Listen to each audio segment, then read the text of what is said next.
God damn it. What didn't Diddy do? What is this? The 1000th charge? This man is the devil. In today's video, we're going to be getting into the new allegations of forced labor in Diddy's superseding indictment. It just keeps getting worse somehow. Diddy is a monster, and we will all be glued to the trial come May 5th after all of this. It also makes you wonder how many other higher ups in the music industry are just as bad as him, you guys. Let's get into this. 2 months before Sean Diddy Combs' trafficking trial kicks off in New York, the U.S. Attorney's Office filed a new charge against him yesterday and strongly pushed back against his attempts to have evidence seized by federal agents dismissed. According to the government, the superseding indictment does not include any new charges, but adds further allegations related to the racketeering conspiracy outlined in Count 1. It expands on previous accusations and reveals even more troubling details about Diddy's alleged behavior. These new revelations further darken the picture of Diddy's alleged abuses, reinforcing earlier claims that he fostered an environment where power, fear, and coercion controlled interactions with employees and associates. So, federal prosecutors have filed a new indictment against Diddy, accusing him of coercing employees into working long hours and threatening them with punishment if they refuse to participate in his alleged sex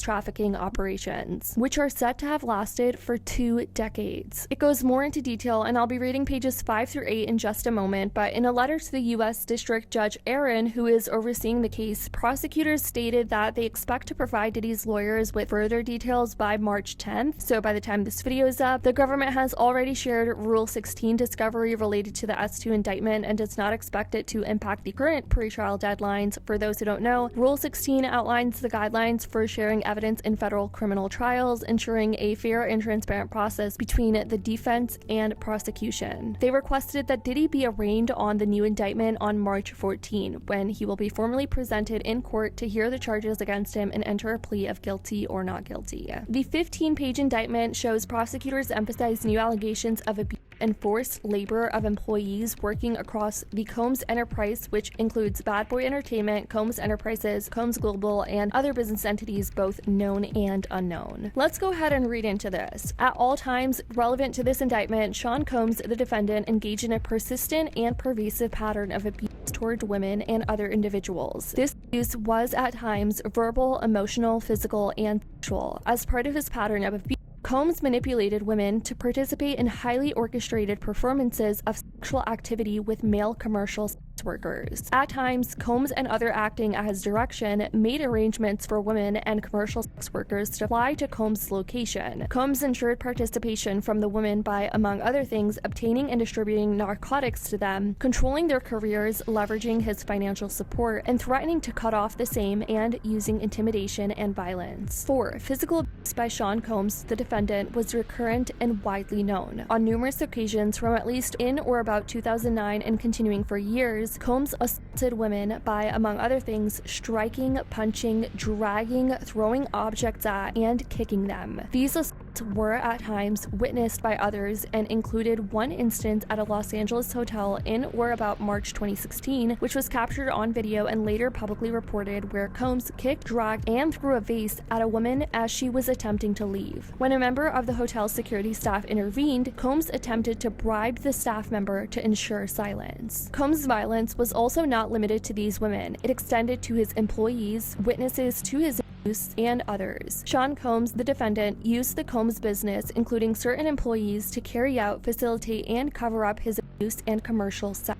Those employees, including security staff, household staff, personal assistants, and high-ranking supervisors and other close associates, acted as Combs' intermediaries, and their conduct was facilitated and assisted by Combs' control of the Combs business. Means and methods of the enterprise. Among the means and methods by which Sean Combs, the defendant, and other members and associates of the Combs enterprise conducted and participated in the conduct of the affairs of the Combs enterprise included the following. Combs and other members and associates of the Combs enterprise wielded the power and prestige of Combs' role at the Combs business to intimidate, threaten, and lure female victims into Combs' orbit, often under the pretense of a romantic relationship. Combs then used force, threats of force, and coercion to cause victims to engage in extended acts with male commercial sex workers that Combs referred to as, among other things, freak-offs. Freak-offs were elaborate and produced performances that Combs arranged, directed, masturbated during and often electronically recorded. In arranging those freak-offs, Combs, with the assistance of members and associates of the Combs enterprise, transported and caused to be transported commercial sex workers across state lines and internationally. Freak-offs occurred regularly, sometimes lasted multiple days, and often involved multiple commercial sex workers. During freak-offs, Combs distributed a variety of controlled substances to victims, in part to keep the victims obedient and compliant, sometimes unbeknownst to the victims. Combs kept videos he filmed of victims engaging in sex acts with commercial sex workers. After freak-offs, Combs and the victims typically received IV fluids to recover from the physical exertion and drug use. Members and associates of the Combs enterprise, including high-ranking supervisors, security staff, household staff, personal assistants, and other Combs business employees, facilitated the freak-offs by, among other things, booking hotel rooms for the freak-offs, stocking the hotel rooms in advance with the required freak-off supplies, including controlled substances, baby oil, lubricant, extra linens, and lighting, cleaning the hotel rooms after the freak-offs to try to mitigate room damage, arranging for travel for victims, commercial sex workers, and Combs to and from freak-offs, resupplying Combs with requested supplies, delivering large sums of cash to Combs to pay the commercial sex workers, and scheduling the delivery of IV fluids. Combs subjected victims to physical, emotional, and verbal abuse to cause the victims to engage in freak-offs. Combs maintained control over his victims through, among other things, physical violence, promises of career opportunities, granting and threatening to withhold financial support, and by other coercive means, including tracking their whereabouts, dictating the victim's appearance, monitoring their medical records, controlling their housing, and supplying them with controlled substances. During and separate from freak-offs, Combs, among other things, hit, kicked, threw objects at, and dragged victims at times by their hair. These assaults often resulted in injuries that took days or weeks to heal. Combs also threatened victims' careers and livelihoods, including if they resisted participating in freak-offs. Victims believed they could not refuse Combs' demands without risking their financial or job security, or without repercussions in the form of physical or emotional abuse. Combs also used the sensitive, embarrassing, and incriminating records that he made during freak-offs as collateral to ensure the continued obedience and silence of the victims. Members and associates of the Combs enterprise, including Combs security personnel, at times carried firearms. On more than one occasion, Combs himself carried or brandished firearms to intimidate and threaten others, including victims of and witnesses to his abuse.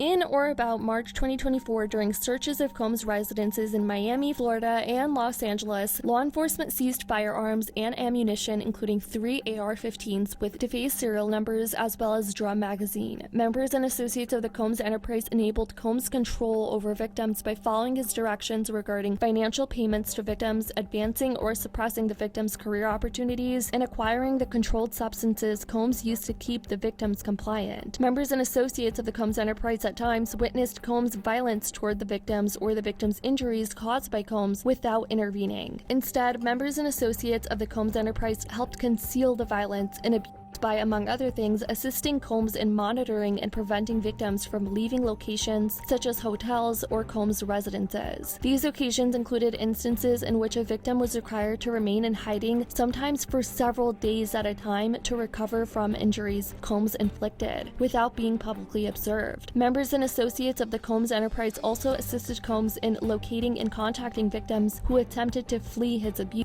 When employees, witnesses to his abuse, or others threatened Combs' authority or reputation, Combs and members and associates of the enterprise engaged in acts of violence, threats of financial and reputational harm, and verbal abuse. These acts of violence included kidnapping and arson. In addition, on multiple occasions, Combs threw both objects and people, as well as hit, dragged, choked, and shoved others. When Combs' authority or reputation was threatened by the possibility of negative publicity or legal or law enforcement actions against him, including in or about late 2023 following public allegations of Combs' crimes, Combs and members and associates of the enterprise pressured witnesses and victims, including through attempted bribery, Diddy to stay silent and not report what they experienced or knew to law enforcement. On phone calls, Combs and other members and associates of the enterprise, among other things, provided these victims and witnesses with a false narrative of events in an effort to conceal Combs' crimes. Combs caused these calls to be recorded on at least 2 occasions. Now here's what people have to say over on Reddit. What a toxic empire he built. He managed to find so many people who would tolerate his abuse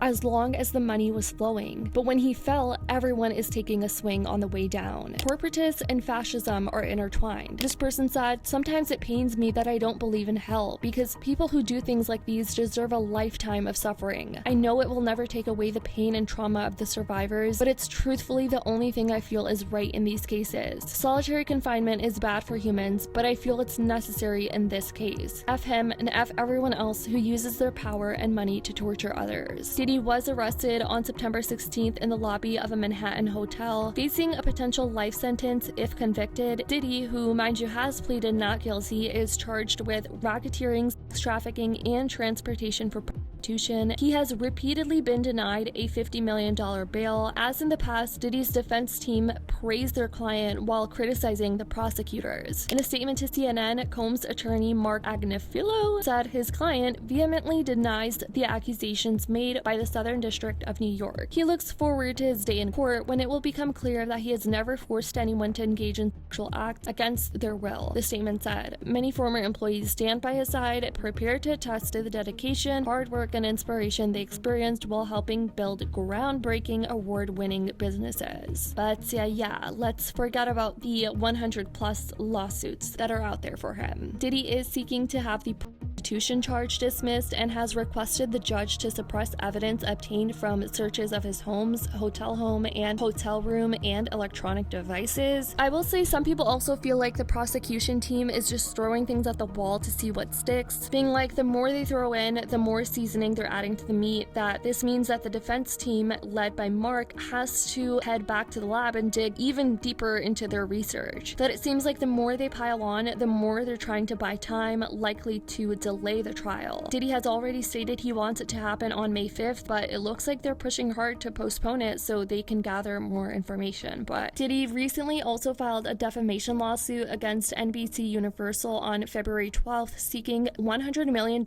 as he claims that the Peacock documentary Diddy Making of a Bad Boy is filled with a, quote, outrageous set of fresh lies and conspiracy theories. But as I mentioned, Diddy is currently being held in a Brooklyn jail awaiting trial on May 5th. But let me know what you guys think about all of this, the new charges, and all the details I just read to you guys. It's insane. As I mentioned, you just thought it would be impossible to get worse, but here we are. Let me know your thoughts. I love you guys so much, and as always, I'll see you in the next video.